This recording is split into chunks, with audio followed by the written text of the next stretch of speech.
नमस्कार साथियों। इस 2020 में कोरोना महामारी ने हमारे सारे सिस्टम को हिला के रख दिया है, जिसमें एजुकेशन सिस्टम है वो भी बहुत ज़्यादा प्रभावित हुआ है। ऐसे में इस टेक्नोलॉजी ने हमारे एजुकेशन सिस्टम को उठाने की कोशिश की है। ऐसे में मैं और मेरे बहुत से साथी हैं वो ऑनलाइन बच्चों को एजुकेशन दे रहे हैं। तो इसी के संबंध में हम चर्चा करने के लिए मैं और मेरे साथी 2 सितंबर 2020 को ऑनलाइन क्लासेस की आवश्यकता क्यों और क्यों नहीं है, इसके संबंध में चर्चा करेंगे। तो आप 2 सितंबर 2020 को मेरे साथ भारत कौशिक यूट्यूब चैनल पर हमारा आने वाले वीडियो को आप ज़रूर देखें। आप ये जानेंगे कि ऑनलाइन क्लासें बच्चों को कहाँ तक बेनिफिट दे रही हैं, कहाँ नहीं दे रही हैं। तो देखना न भूलें भारत कौशिक यूट्यूब चैनल को 2 सितंबर 2020। जय हिंद साथियों, मैं ललित शर्मा आपके अपने यूट्यूब चैनल हिंदी गुरु LK शर्मा पे हार्दिक स्वागत करता हूं। सामान्य हिंदी व्याकरण की जो हमने श्रृंखला चला रखी थी उसमें अब तक हमने शब्द विचार तक पढ़ लिया है। हमने शब्द किसे कहते हैं और शब्द के कितने भेद होते हैं वो पढ़ चुके हैं। आज उन भेदों के उपभेद का हम अध्ययन करेंगे। हमें पता है कि प्रयोग शब्द है वो 4 प्रकार का होता है, जिनमें एक रूप परिवर्तन के आधार पे हैं वो शब्द 2 प्रकार के होते हैं। यदि आपने वो पूर्व की क्लास नहीं देखी है तो उस क्लास को देख लीजिएगा ताकि आपको ये टॉपिक समझने में आसानी होगी।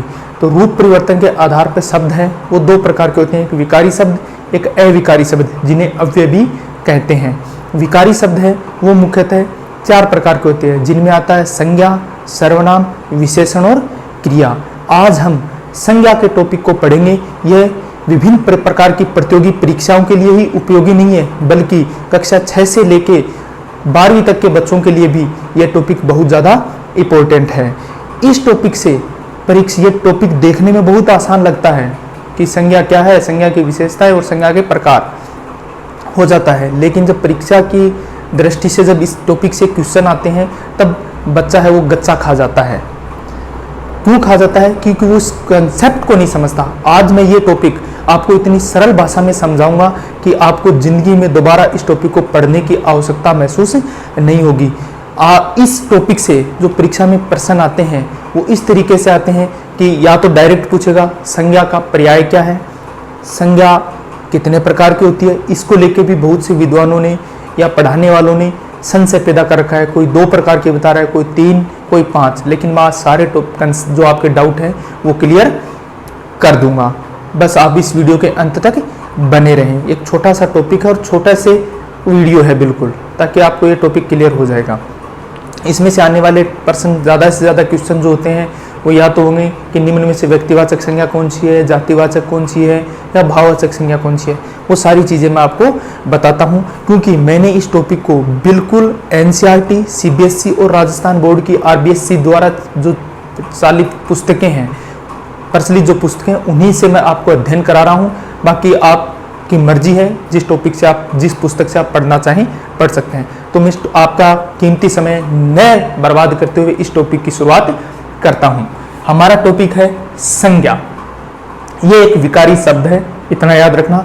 विकारी शब्द वे होते हैं जिनका रूप, लिंग, वचन और काल और कारक के अनुसार क्या होता है, परिवर्तित होता है। उन्हें हम विकारी शब्द कहते हैं, जिनमें से एक है संज्ञा। विकारी शब्द संज्ञा, सर्वनाम, विशेषण और क्रिया 4 प्रकार के होते हैं, जिसमें से हम आज पढ़ रहे हैं संज्ञा। संज्ञा शब्द क्या है? देखो, संज्ञा शब्द का जो शाब्दिक विच्छेद होता है वो क्या होता है, सम प्लस ज्ञा। ध्यान रखना, जिन शब्दों के अंत में गे, जे, दे और धी आता है, यही क्या होते हैं, शब्द के अंत में क्या होते हैं, टूटते हैं और इनका अपना एक अर्थ निकलता है। इस चीज का आप ध्यान रखें। तो ये कितने शब्दों से मिलकर बना है, 2 शब्दों, यानी इसका शाब्दिक विच्छेद होता है सम प्लस ज्ञा। सम का मतलब होता है सम्यक और गे का मतलब होता है जानना, अर्थात सम्यक रूप से जानना। किसको? नाम को। ठीक है। गे का अर्थ क्या होता है, जानना। यदि किसी शब्द के अंत में गे शब्द आता है तो हमेशा वो ही टूटेगा। जैसे ये 1 वर्ड पढ़ने में आपको बहुत आसानी होगी। जैसे कुछ नहीं जानने वाला अज्ञ, विशेष रूप से जानने वाला विज्ञ, कम जानने वाला अल्पज्ञ, बहुत कुछ जानने वाला बहुज्ञ, सब कुछ जानने वाला, सर्वज्ञ, विषय को जानने वाला, विशेषज्ञ, तीनों कालों को जानने वाला, त्रिकालज्ञ। मेरे ख्याल से मैंने एक गे वर्ण से आपको 5-6 वन वर्ड है वो याद करवा दी हैं। इसके साथ एक चीज और ध्यान रखना कि 4 संयुक्त अक्षर होते हैं, अक्षय, त्रय, गे और श्रेय, जिनमें गे भी एक है। ठीक है, तो इसका ये 2 शब्दों से मिलकर बना है सम प्लस ज्ञा, जिसका अर्थ होता है समीप रूप से जानना। यानी दुनिया के सब नाम क्या कहलाते हैं? संज्ञा कहलाते हैं। दुनिया के जो भी आपको चीज दिखाई देती है, मैं यहाँ इसकी विशेषता भी बता रहा हूँ, ध्यान में रखना है। आज तक परीक्षा में इस तरीके से प्रश्न नहीं पूछा गया, लेकिन फिर भी आप ध्यान रखें। दुनिया के सब नाम, यानी संज्ञा का दूसरा पर्याय क्या है? नाम। यानी संज्ञा को हम नाम भी कह सकते हैं। यानी संसार में जो चीज दृश्यमान, अदृश्यमान, वास्तविक, अवास्तविक, मूर्त, अमूर्त जो भी है वो क्या कहलाएगी? संज्ञा कहलाएगी। यदि संज्ञा नहीं है तो फिर कुछ नहीं है। यानी जिस वस्तु का व्यक्ति, वस्तु, स्थान, भाव जो भी है उसका अपना एक क्या है? पर्टिकुलर नाम होता है, उसे हम क्या कहते हैं? संज्ञा कहते हैं। आपने इसकी डेफिनेशन पढ़ रखी है, वो इसकी डेफिनेशन देख लो। किसी व्यक्ति, वस्तु, स्थान व भाव के नाम को ही क्या कहते हैं? संज्ञा कहते हैं। यानी इनका बोध कराने वाले शब्दों को हम क्या कहेंगे? संज्ञा कहेंगे। यहां तक मेरे ख्याल से आपके 2 क्वेश्चन बन गए। परिभाषा परीक्षा में नहीं पूछी जाती, लेकिन संज्ञा शब्द की यानी संज्ञा शब्द का शाब्दिक विच्छेद और संज्ञा का पर्याय क्या है? नाम। और संज्ञा की विशेषता जो इसकी परिभाषा दे रखी है, वही परिभाषा में उसके क्या है? प्रकार है। याद रहेगा। अब हम पढ़ते हैं संज्ञा के भेद। यहीं से डाउट शुरू हो जाता है। अलग अलग पुस्तकों में अलग अलग दे रखा है, मैं बिल्कुल आपको ऑथेंटिक बता रहा हूं। अगर आपको परीक्षा में 2, 3, 5 इनको लेके संशय नहीं रखना है। आप बस इतना याद रखो, हमें परीक्षा को क्वालिफाई करके सिलेक्शन करवाना है, इसलिए वो पढ़ो। पीएचडी बाद में कर लेना उस सब्जेक्ट के प्रति। ठीक है। संज्ञा शब्द में कितने अक्षर हैं? 1, 2, 3। यानी संज्ञा कितने प्रकार की होती है? 3 ही प्रकार की होती है। अगर आप गहराई में जाते हो तो वो मैं आपको जानकारी लेकर बता दूं। अगर मूल रूप से पूछा जाए तो संज्ञा 2 प्रकार की होती है, यथार्थवाचक संज्ञा और भाववाचक संज्ञा। यथार्थवाचक संज्ञा है वो 4 प्रकार की होती है, जिसमें व्यक्तिवाचक, जातिवाचक, समुदायवाचक और पदार्थवाचक या द्रव्यवाचक, एक ही बात है, और एक भाववाचक संज्ञा। यदि 3 प्रकार, तो ये मेन यही उत्तर करना है आपको। 3 ही प्रकार की संज्ञा होती है, जिनमें व्यक्तिवाचक संज्ञा, जातिवाचक संज्ञा और भाववाचक संज्ञा आती है। और जब 5 पूछा जाए तो ये 2 भी उसमें जोड़ देने चाहिए। मेरे ख्याल से 2, 3, 5 का जो संशय है वो आपका दूर हो गया है। तो मूल रूप से संज्ञा अगर पूछे कि संज्ञा कितने प्रकार की होती है, तो आपको उत्तर हमेशा क्या होगा? संज्ञा 3 ही प्रकार की होती है। कौन कौन सी है? एक है व्यक्तिवाचक संज्ञा, दूसरी है जातिवाचक संज्ञा और तीसरी क्या है? भाववाचक संज्ञा। ठीक है, यहां तक। अब आपको मैं एक ही लाइन में इन तीनों की बातें बता रहा हूं। जो चीज दृश्यमान है, ठीक है, एक दृश्य होगी एक अदृश्य होगी, इस चीज का ध्यान रखना है। ठीक है, जो दृश्यमान है, देखो 2 में है, व्यक्तिवाचक और जातिवाचक। यानी दृश्यमान और एक देर का मैंने अदृश्य। ठीक है, यानी व्यक्तिवाचक संज्ञा हमें दिखाई देगी और हमेशा क्या होगी? एक वचन होगी। ठीक है, वो व्यक्तिवाचक संज्ञा होगी। इसकी डेफिनेशन भी सुन लो। किसी व्यक्ति, वस्तु, स्थान के बोध कराने वाले शब्दों को क्या कहते हैं? व्यक्तिवाचक संज्ञा कहते हैं। जैसे मेरा नाम है ललित, हिमालय। व्यक्ति, वस्तु, स्थान। व्यक्ति यानी मैं हो गया, मेरा नाम ललित है। कोई लड़की हो गई, उसका नाम ले लो, किसी का भी। यानी व्यक्ति, जयपुर, गंगा नदी, हिमालय, रामचरितमानस, महाभारत, ये सब क्या है? व्यक्ति, वस्तु और स्थान का नाम है। तो उसको हम क्या कहते हैं? व्यक्तिवाचक संज्ञा कहते हैं। ये हमेशा क्या होंगे? दृश्यमान होंगे, जिनको हम स्पर्श कर सकते हैं, और ये हमेशा किस में रहेंगे?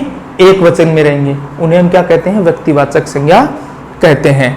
नेक्स्ट, जातिवाचक संज्ञा। ये भी क्या होती है? दृश्यमान होती है, और ये हमेशा सदैव किस में होगी? बहुवचन में होगी।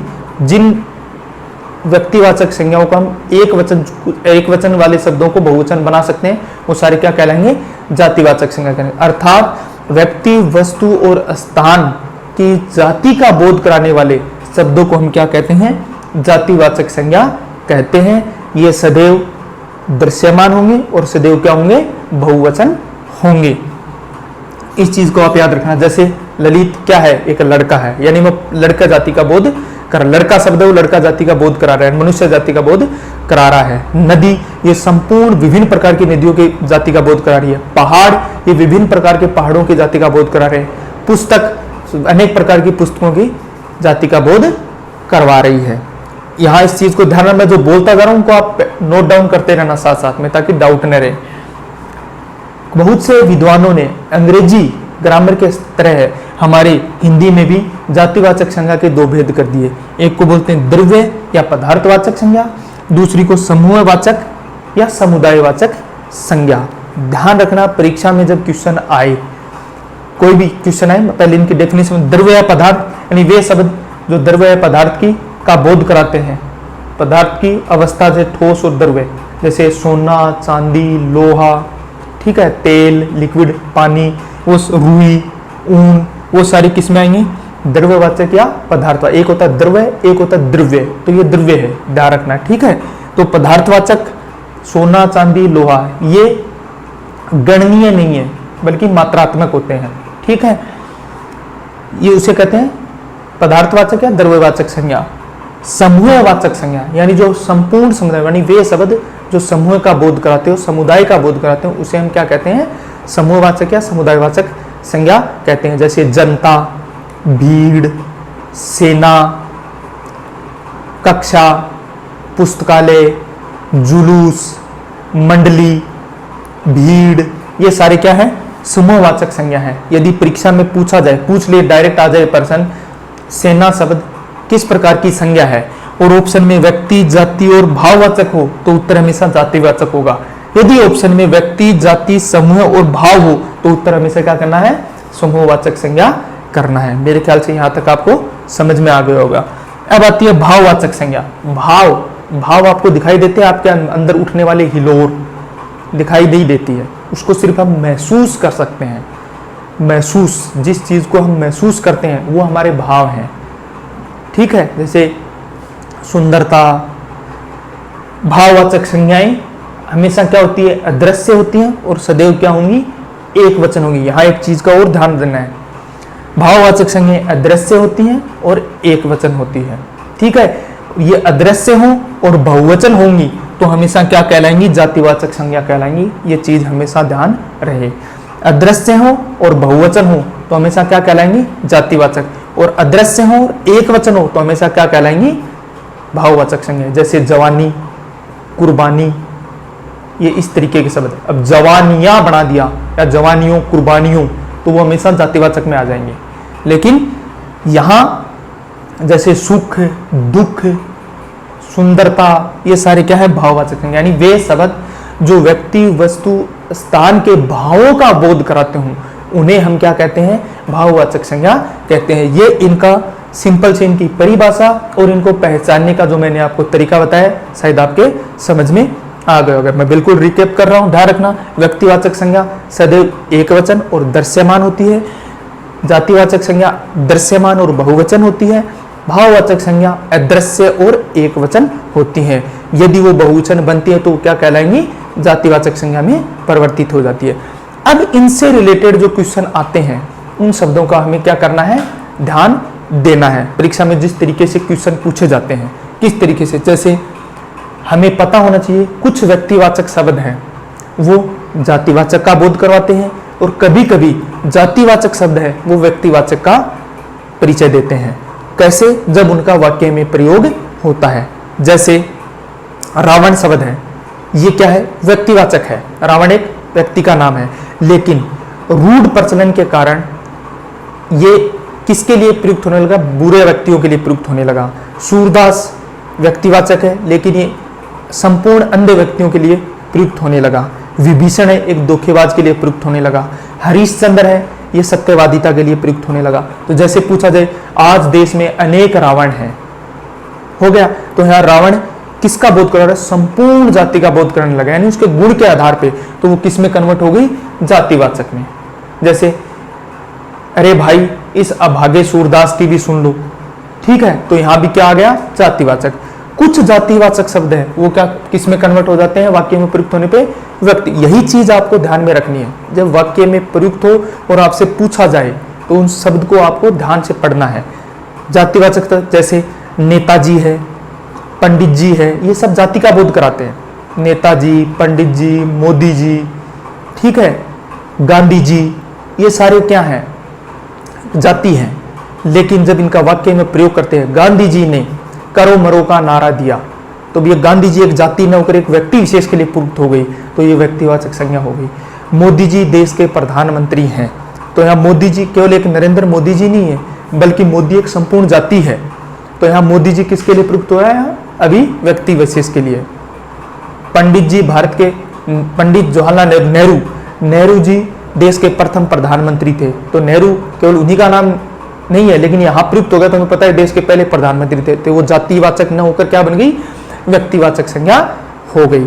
इसके साथ एक चीज और बताता हूँ, विशेषतः आप इस चीज को ध्यान में रखना कि कुछ विशेषण शब्द होते हैं जिनको जातिवाचक जो संज्ञा में कन्वर्ट हो जाते हैं। जैसे अगर पर्सन ऐसे, जैसे गरीब लड़के पढ़ नहीं सकते, तो यहाँ गरीब एक विशेषण है, लेकिन मैं जब ऐसे बोलूं गरीब पढ़ नहीं सकता, यानी ये गरीब संपूर्ण समुदाय का बोध करा रहा है, समूह का बोध करा रहा है, तो यहाँ गरीब क्या बन गया, एक जातिवाचक संज्ञा हो गया। अमीर पढ़ना नहीं चाहते, तो अमीर है वो भी किस में आ गया, विशेषण होते हुए किस में चला गया, संज्ञा में चला गया। ये चीज मैंने आपको बता दी है। अब इसके अलावा जो बहुत से शब्द आते हैं वो किस तरीके से आते हैं, उनको ध्यान में रखना। परीक्षा में प्रश्न पूछा जाए कि भाववाचक संज्ञाएं, संज्ञा है वो कितने प्रकार के शब्दों से बनती है, भाववाचक संज्ञाएं कितने प्रकार के शब्दों से बनती है। डायरेक्ट प्रश्न पूछ लिया कि निम्नलिखित में से कौन सी भाववाचक संज्ञा है, तो हमें पता होना चाहिए। कुछ एक प्रत्यय लगते हैं, वो प्रत्यय लगने से वो शब्द क्या बन जाते हैं, भाववाचक संज्ञाएं बन जाते हैं। भाववाचक संज्ञा है वो 5 प्रकार के शब्दों से बनती है। एक जातिवाचक से, जातिवाचक शब्दों से, सर्वनाम से, विशेषण से, क्रिया से और अव्यय से। याद रहेगा, 5 प्रकार के शब्दों से भाववाचक संज्ञाएं बनती है। जातिवाचक यानी जाति का बोध, जैसे बच्चा बचपन, लड़का लड़कपन, तो वो क्या बन गए, जातिवाचक संज्ञा से भाववाचक बन गए। ये चीज ध्यान रखना है, प्रश्न परीक्षा में ये भी पूछा जाता है निम्नलिखित में से कौन सी जातिवाचक संज्ञा भाववाचक है, ठीक है, तो इस चीज का ध्यान रखना है। सर्वनाम, सर्वनाम से जैसे अपना का अपनापन, अपनत्व, मम का ममत्व, ठीक है, ममता, ये शब्द सर्वनाम से। विशेषण से जैसे बुढ़ा का बुढ़ापा, सुंदर का सुंदरता, बुढ़ी का बुढ़िया, मधुर का मधुरता, माधुर्य, धीर का धैर्य, इस तरीके से ये हो गए विशेषण। विशेषता पता है, विशेषण वो विशेषता बताते हैं। क्रिया से जैसे चलना का चाल, दौड़ना का दौड़, पढ़ना का पढ़ाई, लिखना का लिखाई, ये सब क्रिया, ठीक है। अव्यय जिनमें विकार उत्पन्न नहीं होता, जैसे निकट का निकटता, दूर का दूरी, ठीक है। इस तरीके से जो शब्द होते हैं वो 5 प्रकार के शब्दों से भाववाचक संज्ञाएं बनती है। विशेषता याद रखना है, कई प्रकार के प्रत्यय इनके पीछे लगते हैं, जैसे ता है, त्व है, पन है, ई है, आई है, यह है आदि जो प्रत्यय लगते हैं वो भाववाचक संज्ञा का रूप धारण करते हैं।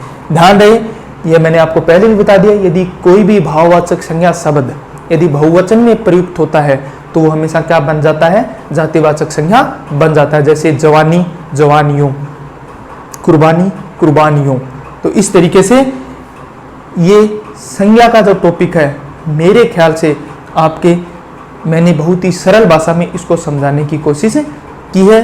मैं आशा करता हूँ ये टॉपिक आपको समझ में आया होगा। अब आप इस टॉपिक को सुनने देखने के बाद इससे रिलेटेड, संज्ञा टॉपिक से रिलेटेड क्वेश्चन कीजिए। जो चीज़ बात आपके समझ में नहीं आती आप मुझे कमेंट बॉक्स में बता दीजिए। मैं बिल्कुल ऑथेंटिक जो किताबें हैं उनमें से आपको ये चीज़ें बताई है। यदि आपको वीडियो अच्छा लगता है या अच्छा लगे तो इसको लाइक, शेयर और चैनल को सब्सक्राइब जरूर करें। आज के लिए बस इतना ही, मुझे अनुमति दीजिए। पढ़ते रहें, मुस्कुराते रहें। जय हिंद।